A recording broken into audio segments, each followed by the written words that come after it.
a gente pode ficar sempre alegre. Alegre, mesmo com toda coisa ruim que acontece acontecendo.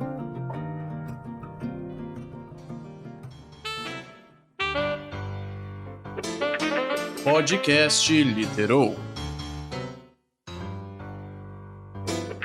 Bom dia, boa tarde, boa noite, meus queridos estudantes desesperados. Como que vai a preparação para o vestibular? Não precisa nem responder e se preocupar, porque o Literou chegou com mais um episódio para você dar aquela relaxada enquanto aprende. Gi, mas nesse aqui já é melhor avisar agora. Preparem as emoções e os lencinhos de papel. Nossa, e se não tiver lencinho de papel, pode ir no rolo de papel higiênico mesmo. Mas separa logo um rolo inteiro, viu? Porque a história de hoje é triste. Tão triste que a gente nem se apresentou porque o trauma já veio correndo na frente. Pois é, a gente já tá colocando a carroça na frente dos bois, viu? Eu sou a Camila. Eu sou a Gi e começa aqui o episódio meia dúzia do Literou, o podcast que não larga tua mão no vestibular. E hoje a gente vai falar dele, Guimarães Rosa, que escreveu a trágica obra intitulada Campo Geral. Não confunda com Campo Grande, né, Pierose? O Gi? Ai, Pierose, liga o áudio da minha amiga, por favor. Pelo amor de Deus, eu só decorei a minha parte. Aí, pronto, obrigada. Nossa, tá bom, não pode nem mais brincar aqui, credo. Valeu, Camila, esse ditador Pierose tá complicado. Continuando. Vocês já sabem a sequência, né? Primeiro a gente fala um pouquinho do autor, depois a gente conta a história toda, tintim por tintim, e aí finalizamos com as nossas fofoquinhas. Vambora então, bota a vinheta aí.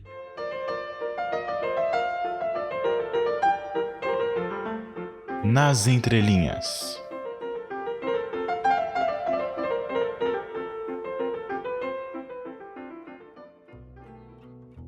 Mineiro lá de Cordisburgo, João Guimarães Rosa nasceu no dia 27 de junho de 1908.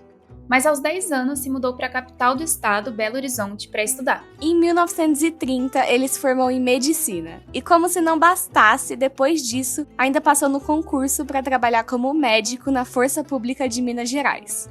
Pouca bosta, né? A sua estreia literária aconteceu antes, em 1929, quando, no meio de todas as provas e loucuras de ser um mediciner, Joãozinho decidiu escrever um conto.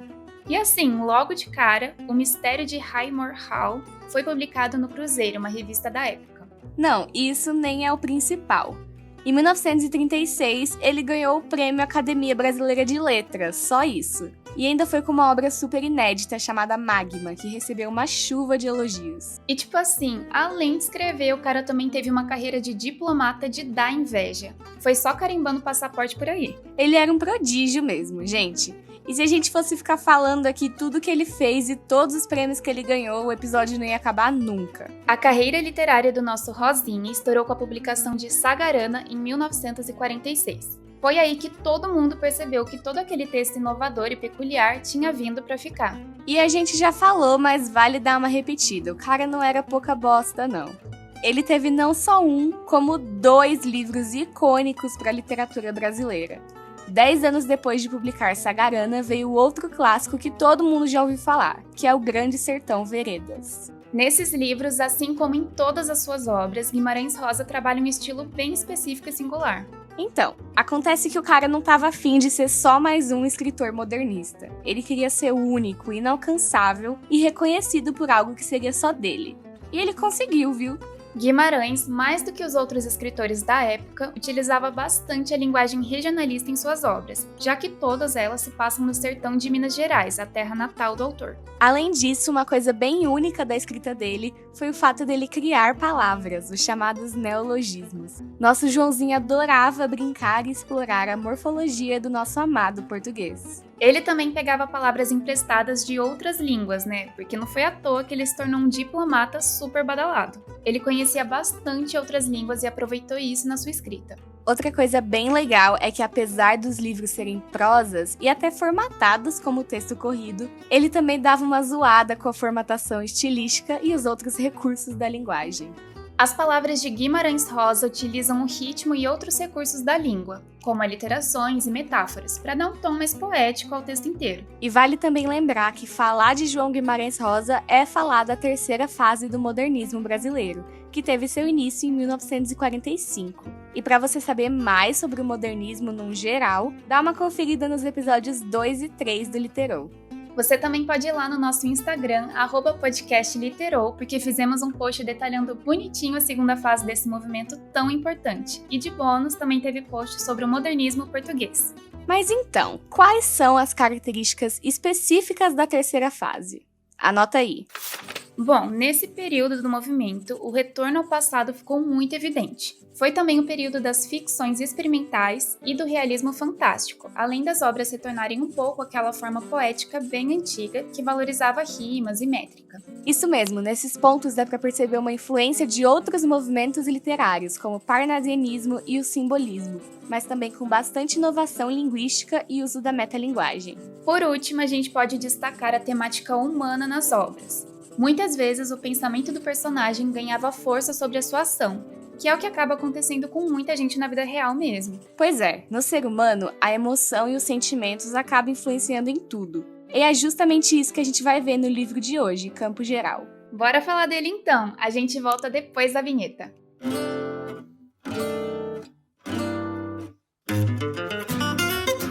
Quem conta um conto, aumenta um ponto.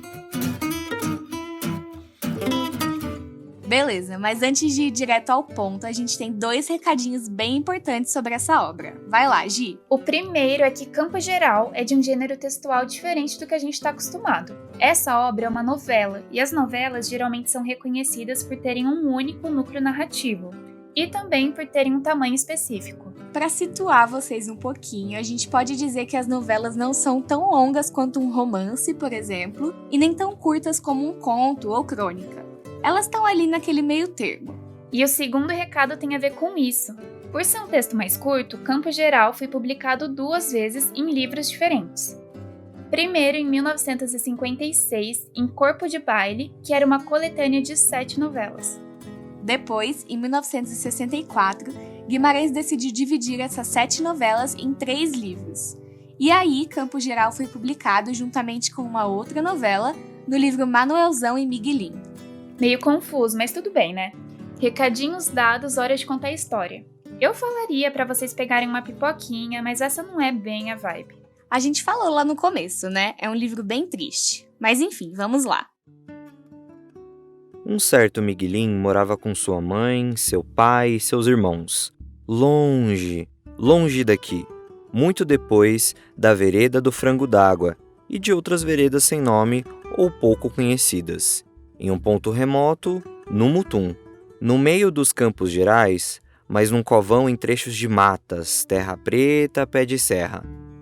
Esse parágrafo inicial da história já serve pra gente estabelecer algumas coisas. Primeiro, o personagem principal da narrativa é Miguelim, um menininho de 8 anos, super fofinho, inocente e gentil, que adorava contar e criar histórias. Então, apesar da história ter um narrador onisciente em terceira pessoa, ele só vai relatar pra gente o ponto de vista do Miguelim. Dá também pra gente perceber qual vai ser o núcleo narrativo, que é o grupo de personagens relatados. A história vai girar em torno da família de Miguelim, composta pelos pais, o tio, os irmãos, a avó e os cachorros. Por fim, a gente consegue delimitar o espaço, a região do Mutum, no sertão de Minas Gerais. Sobre o Mutum, é legal reparar que ninguém da família gostava muito daquela região, que a gente não sabe muito bem o que o Miguelim pensa disso. Parece que ele não tem muito uma visão própria. A vida da família é bem típica de uma família do sertão. O pai trabalha capinando a roça e as mulheres ficam em casa com os filhos. Miguelim convivia muito com os irmãos e com os cachorros criados pela família. E, com os 2 grupos, ele tinha seus preferidos. Entre os irmãos, Miguelim era mais próximo do Dito, que era muito inteligente. Uma coisa bem interessante é que o Miguelim é muito dependente desse irmão, e o Dito sempre age como um conselheiro ali na relação. O que é muito doido, porque o Dito era mais novo que o Miguelim. A criança tinha menos de 8 anos e já estava lá com sabedoria para dar e vender. E entre os vários cachorros da família, a favorita de Miguelim era a cadela Pingo de Ouro, que também era chamada de Cuca. É bem com a história dessa cachorrinha que a gente percebe que o Guimarães Rosa não veio pra brincadeira. Pois é, gente. O primeiro de muitos, sofrimento da vida de Miguelin, acontece quando o pai dá a Pingo de Ouro, que já estava quase cega e bem velhinha, para uns tropeiros. E é muito pesado, porque ao mesmo tempo em que o Miguelin tem esperança da cachorrinha voltar pra casa, ele sabe que ela não vai conseguir, justamente por não conseguir enxergar o caminho de volta. Meu, e se o livro já começa fazendo o cachorro sofrer, já dá pra saber que qualquer coisa pode acontecer. A desgraça aí tá liberada. Pois é, exatamente. E esse episódio da Cuca, logo no comecinho da história, também é usado para mostrar que o Miguelin não tem uma relação muito boa com o pai e que é muito mais próximo do tio, o Terês. Mas, como tudo que é bom dura pouco, no dia de uma grande tempestade começam a desconfiar que a mãe de Miguelin tá tendo um caso com o próprio cunhado. Para escapar dos comentários, o tio Terês mete o pé de Mutum e some do mapa. Aí, nessa mesma época, a família recebe a visita de um tipo de médico da região, que acha que o Miguelin tá muito fraco e magrelinha e receita umas ervas para que ele não fique doente. E aí, o nosso pequeno Miguelin se mostra um grande fatalista. Ele já fica achando que vai morrer de tuberculose e começa todo um drama. A família inteira reza e a criança chega ao ponto de fazer um pacto com Deus. Se ele não morresse em 10 dias, então nem morreria mais. E como vocês devem ter adivinhado, o Miguelin não morre. A história continua e o pai fica tão feliz que dá um presente para ele. Agora ele seria responsável por levar o almoço até a roça. Só que na primeira vez que ele vai fazer o serviço, ele encontra o tio Terês na floresta. E o tio pede para que ele entregue um bilhete à mãe, e isso deixa o Miguelin surtado das ideias. O menino tem um pressentimento muito ruim quanto a isso e acaba não entregando coisa nenhuma. Ele conta tudo isso pro tio e é super sincero quanto aos próprios sentimentos. O tio Terês aceita e entende isso, mas é a partir daí que a gente percebe do que esse livro realmente vai tratar. Em campo geral, a partir dessa decisão adulta do Miguelin, a gente vai acompanhar o amadurecimento completamente forçado e cruel de uma criança de 8 anos. E o próximo ponto desse amadurecimento acontece quando o Dito, aquele irmão de quem o Miguelin gostava tanto, morre de uma infecção generalizada depois de ter cortado o pé. O Miguelin fica muito triste e resignado, não tem mais ânimo pra nada, e o pai dele fica super bravo. O pai chega até a falar que quem deveria ter morrido era o Miguelin, e não o Dito. Gente, que ódio que eu senti desse homem, como que alguém fala uma coisa dessa? E aí, como se não bastasse, um dos irmãos mais velhos vem visitar a família e fica provocando um menininho de quem o Miguelin gostava muito e também enchendo o saco de todo mundo. O garoto então vai pra cima do irmão e acaba apanhando feio na briga. Depois ele ainda apanha do pai, que entendeu a situação toda errada. Essa cena é talvez a mais pesada do livro inteiro e a mais representativa desse amadurecimento do personagem principal. O Miguelin tá ali sendo literalmente espancado pelo pai e ele não expressa nenhuma reação. Ele não chora, não grita, não tenta se proteger e nem se defender. A única coisa que ele faz é começar a rir. Mano, bizarro. Na narração, a gente também descobre que, naquele momento, ele tá com tanto ódio que planeja como vai matar o pai quando crescer. E também tá super magoado com a mãe, que não fez nada pra defendê-lo. E depois desse acontecimento simbólico pro amadurecimento do Miguelin, tem um acontecimento físico também. O pai, numa atitude bem escrota, solta todos os passarinhos do filho e também quebra as gaiolas. Aí o próprio Miguelin termina o serviço. Ele mesmo destrói todos os seus brinquedos. Por fim, do nada ele fica muito doente. E a partir disso a gente consegue perceber um tipo de evolução na relação dele com o pai. O pai sente muito remorso pelo jeito que ele trata o próprio filho, e o Miguelin percebe que, à sua maneira, o pai até que gosta dele. Cara, e aí enquanto o Miguelin tá doente, acontece tudo de ruim que se possa imaginar. O pai dele acaba assassinando uma pessoa e depois se suicida, enforcando-se com um cipó. A criança vai melhorando aos poucos e a vida começa a voltar ao normal. O tio Terês volta e meio que assume ali uma posição ao lado da mãe de Miguelin. A vovó Isidra não aguenta ver isso e vai embora. O Miguelin então fica ali, no meio daquela família completamente desestruturada e de luto por todas as perdas que ele teve. Quanto ao resto das coisas, se tornou meio indiferente. Ele só consegue pensar no Dito e no quanto sente sua falta. Meu, olha isso, não dá. Esse livro é pesadíssimo. Você começa pensando, o personagem é uma criança, vai ser de boa, mas pelo amor de Deus, acho que a gente encontrou a pessoa que mais precisa de terapia no mundo. É, com certeza. Mas no livro acaba que fica por isso mesmo e a vida segue. Até que um dia chegam ao Mutum 2 homens. Um deles era chamado de Dr. Lourenço e usava óculos. Ele encontra o Miguelin e aí acontece o maior plot twist da narrativa. Vocês não vão acreditar. Eu fiquei chocada. Enfim, o tal do doutor fez uns testes e constatou que ninguém esperava. Miguelin era míope. A criança então pega os óculos do médico emprestados, olha o mundo à sua volta com detalhes pela primeira vez e se encanta totalmente. É um momento super emocionante para todo mundo. E isso é simplesmente genial. A gente vai falar mais disso na análise daqui a pouco, mas bora finalizar essa história. Vamos lá, tá acabando. O Dr. Lourenço ele se afeiçoa pelo Miguelin e o convida para ir com ele para a cidade estudar. O garoto aceita e se despede da família. A história termina com ele se lembrando das palavras que o seu irmão Dito sempre lhe dizia. Sempre alegre, Miguelin. E agora tá na hora da gente ficar alegre também, porque vai começar a nossa análise para você arrasar nas provas. Prepara a caneta aí.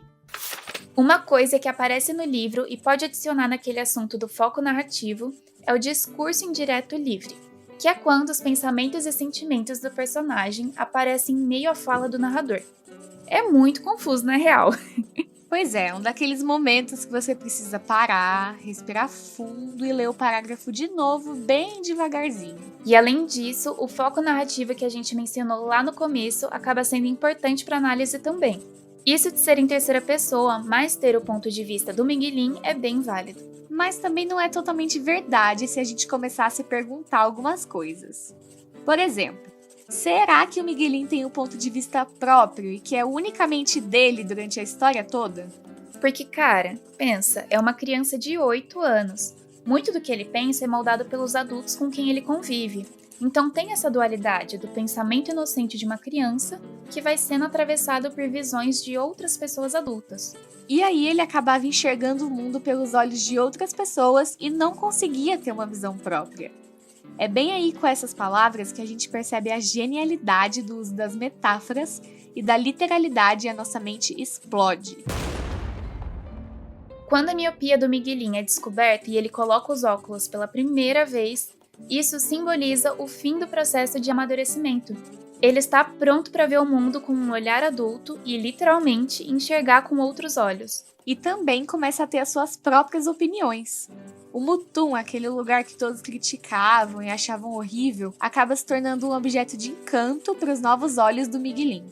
Ao se despedir de sua família, o garoto também se despede da sua própria infância, fechando o ciclo da história. Ele não vai mais ter o cuidado da mãe e da família na vida da cidade grande. Para finalizar, essa história, apesar de extremamente triste, é totalmente poética. A gama de acontecimentos, somada ao estilo da escrita, dão essa característica. Ainda mais se a gente for levar em conta a sequência psicológica interior que a narração assume em relação ao protagonista. Agora, depois de todo esse peso e dessa carga emocional, eu acho que vocês merecem relaxar um pouquinho. A gente também, né? Não foi fácil contar esse tanto de coisa triste. Então, bora acabar com esse clima pesado. Solta aí o nosso próximo quadro.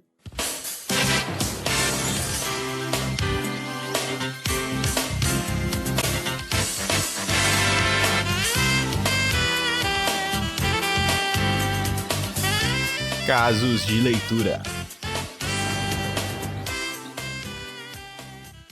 Aí, Camila, a gente avisa agora pra eles que esses casos não tem veneno ou deixa eles descobrirem sozinhos? Ai, Gi, no caso acho que nem precisa falar baixo porque eles já sabem, né? Estão ouvindo a gente desde o começo. Putz. Mas enfim, é isso aí mesmo que vocês escutaram. Hoje a gente resolveu fazer um detox. Isso, vamos falar de coisas boas, fofinhas, bem paz e amor, passarinhos cantando, borboletas voando, campos lindos e verdes, bem Disney mesmo.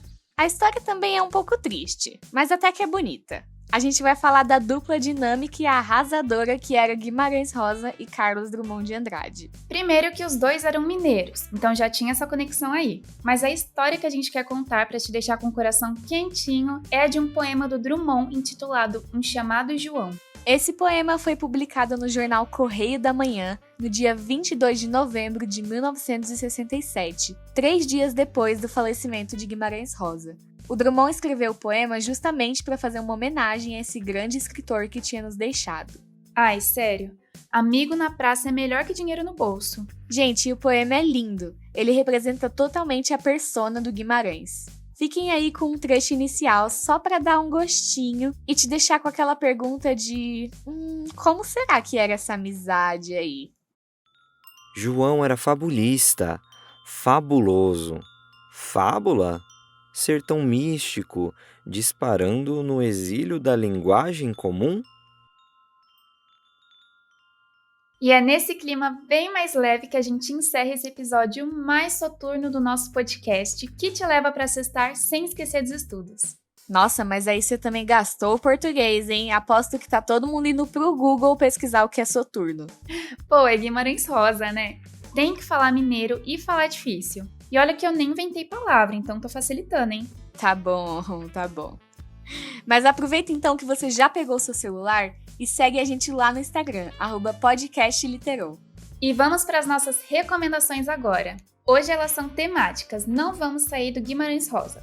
Para você que ficou curioso quando a gente falou que o livro Manuelzão e Miguelin, aquele em que Campo Geral foi publicado, tem uma outra novela, a gente super recomenda essa outra parte do livro. Essa novela se chama Uma História de Amor e narra os preparativos de uma festa, e também a própria festa, idealizada pelo Manuelzão.